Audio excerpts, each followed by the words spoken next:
మైత్రీపురం అనే గ్రామంలో రాజు రవి అనే ఇద్దరు మిత్రులు ఉండేవారు. బాల్యమిత్రులైన రాజు రవి ఇద్దరికీ చదువు వంటపడ్డదు. పైగా బద్ధకస్తులు కావడంతో అత్యవసర పనులను సైతం వాయిదా వేస్తూ తల్లిదండ్రులతో, చదువులో వెనకపట్టంతో ఉపాధ్యాయులతో చీవాట్లు తింటూ ఉంటారు. ఇలా ఉండగా ఒకరోజు, ఏరా రాజు, ఉదయం 8 లేవవు, అలాంటిది ఇంత పొద్దున్నే బయటకొచ్చావా? ఇది నిజమేనా? కల కాదు కదా? ఊరుకోరా నువ్వు నీ చేతుర్లు.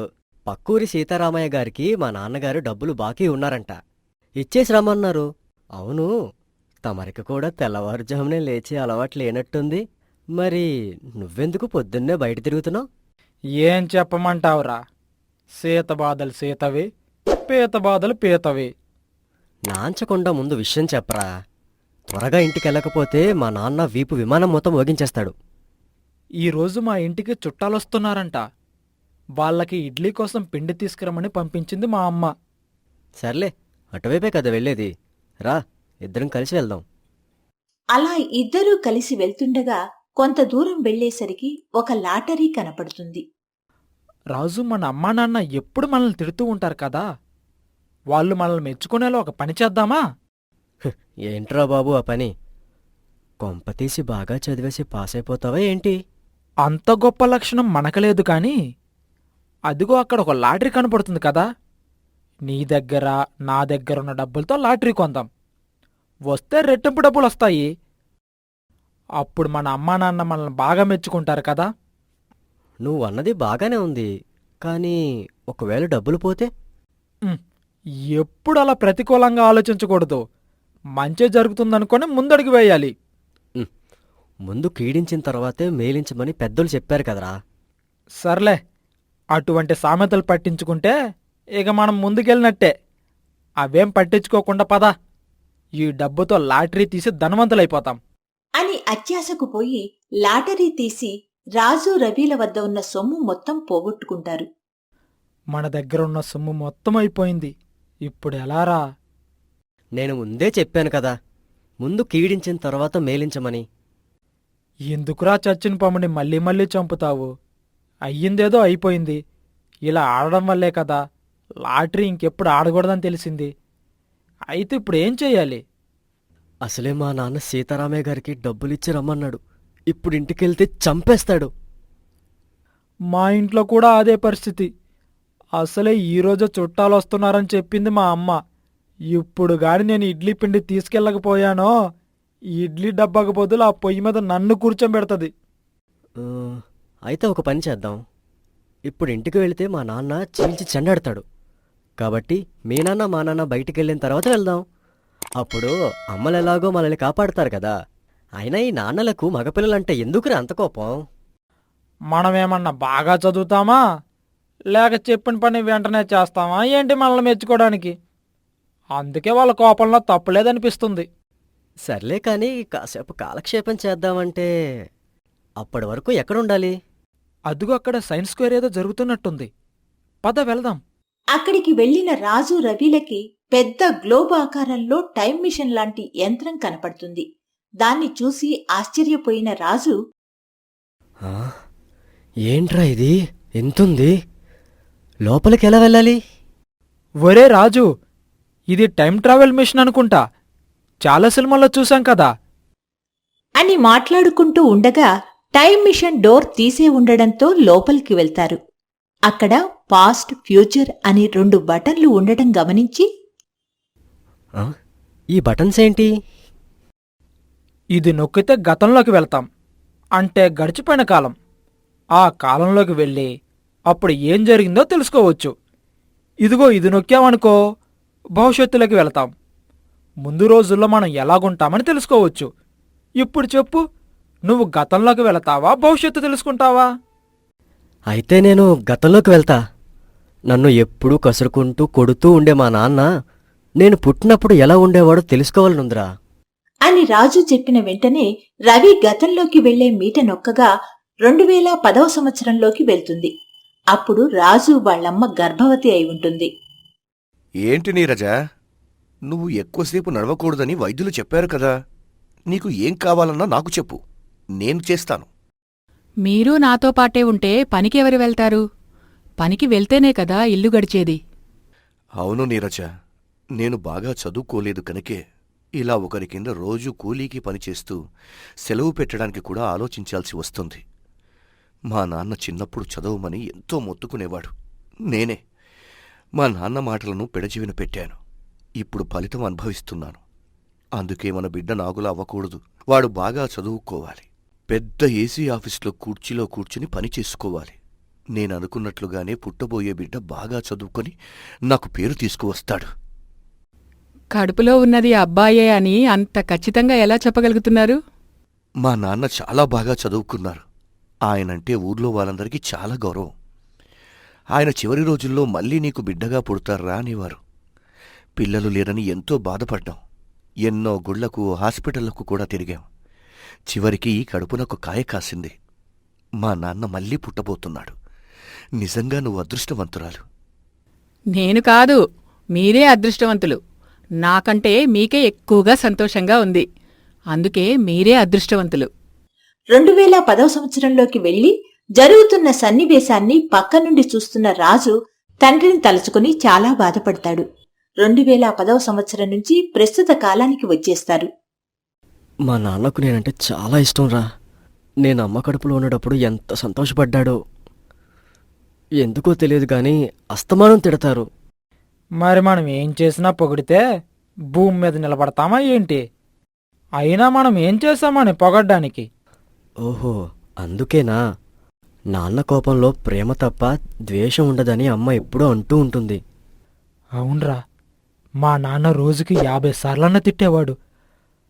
అంటే మా నాన్నకి నేనంటే అంత ప్రేమన్నమాట. ఇక నుండి మా నాన్నని బాధ పెట్టే పని ఏది చెయ్యను.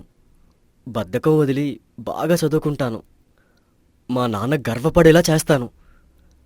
అది సరే కానీ నువ్వు నీ గతం తెలుసుకుంటావా, ఫ్యూచర్ తెలుసుకుంటావా? నేను ఫ్యూచర్ తెలుసుకుంటాను. నాకు 40 ఏళ్ళొచ్చేసరికంటే 2050 నాటికి నేను ఎలా ఉంటానో తెలుసుకోవాలనుంది. అయితే ఇంకేం, వెంటనే ఫ్యూచర్ బటన్ నొక్కే. ఎంచక్క 2050లోకి వెళ్ళిపోవచ్చు. ఫ్యూచర్ బటన్ నొక్కిన కాసేపటికి 2050లోకి వెళ్తాడు రవి. అప్పుడు రవి తండ్రి మోహన్ రావుకి గుండె నొప్పి వస్తుంది. హాస్పిటల్కి తీసుకువెళ్తారు. ఏరా, డాక్టర్ గారు ఏమన్నారు? వెంటనే ఆపరేషన్ చేయాలంటున్నారు. 10 లక్షలు అవుతుందంట. ముందు 5 లక్షలు కడితేనే ఆపరేషన్ చేస్తామంటున్నారు. ఆలస్యం చేసే కొద్దీ ప్రాణాపాయమంట. మరిప్పుడు ఎలారా రవి? ఎలాగోలా నాన్నకి ఆపరేషన్ అయ్యేలా చూడరా.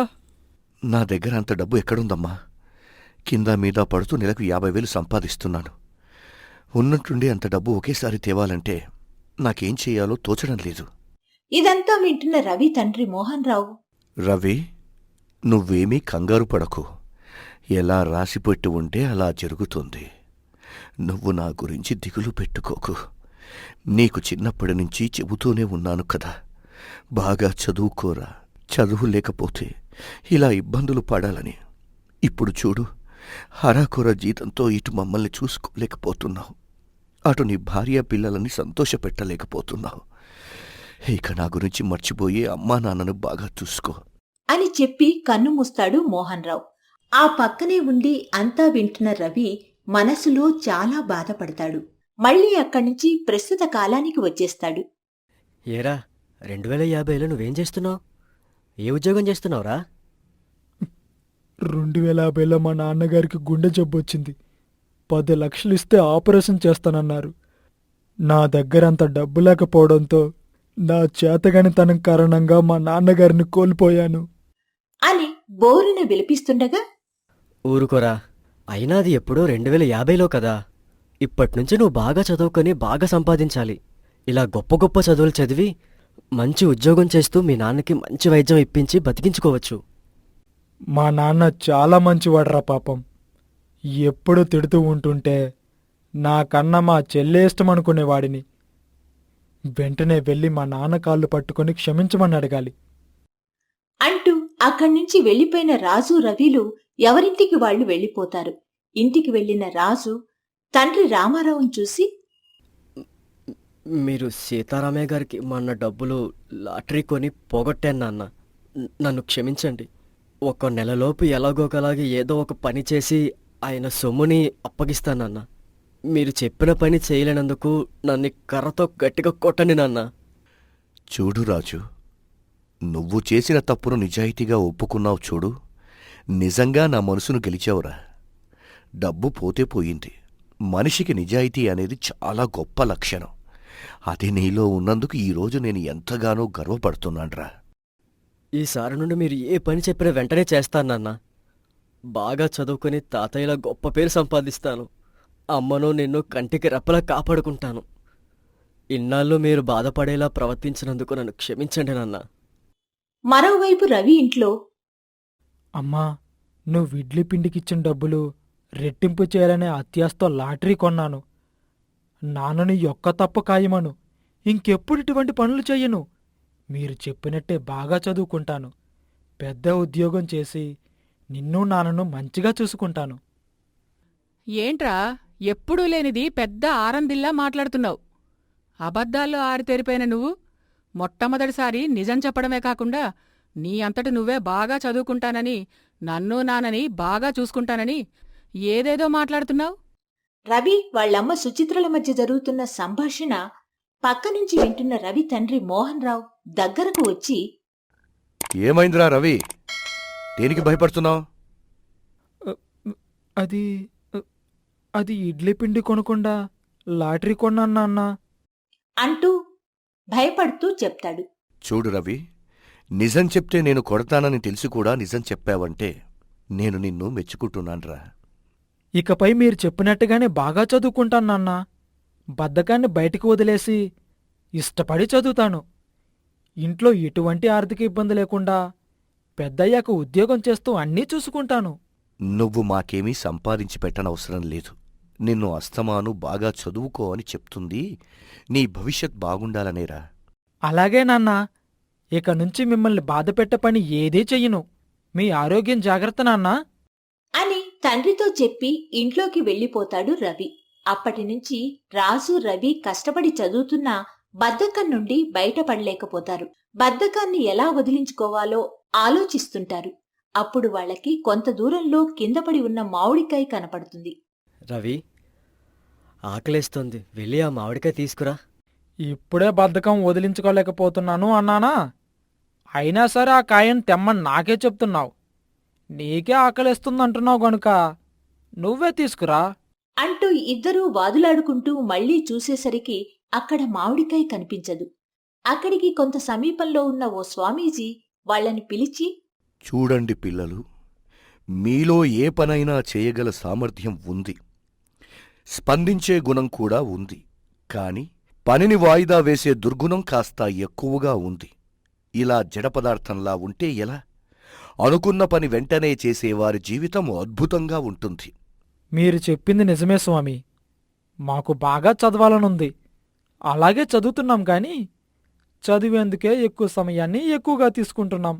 మీకొక ఉదాహరణ చెబుతాను, శ్రద్ధగా వినండి. మీరు రాత్రిలో నిద్ర మానుకుని కష్టపడి బాగా చదివారు. పరీక్షలలో తప్పనిసరిగా ప్రథమ శ్రేణిలో ఉత్తీర్ణతవుతామని ప్రగాఢ నమ్మకం మీకుంది. అలా జరగాలంటే ముందు పరీక్షా కేంద్రానికి వెళ్ళాలి కదా. మెల్లగా వెళదామని కూర్చొని కాలయాపన చేస్తే సమయం మించిపోతుంది. పరీక్షా గదిలోకి అనుమతించరు కదా. అందుకే చదువుతో పాటు పనిలో చురుగ్గా ఉంటేనే ముందుకు మనం వెళ్ళగలం, ఏమైనా సాధించగలం. అంతెందుకు, ఇందాక మామిడి పండు అక్కడ ఉందని అందరికంటే త్వరగా మీరే గ్రహించారు. కాని ఏం లాభం? నువ్వు తెమ్మంటే నువ్వుతే అని వాదులాడుకున్నారు. ఇంతలో ఆ పండును వేరొకరు తీసుకుని వెళ్ళిపోయారు.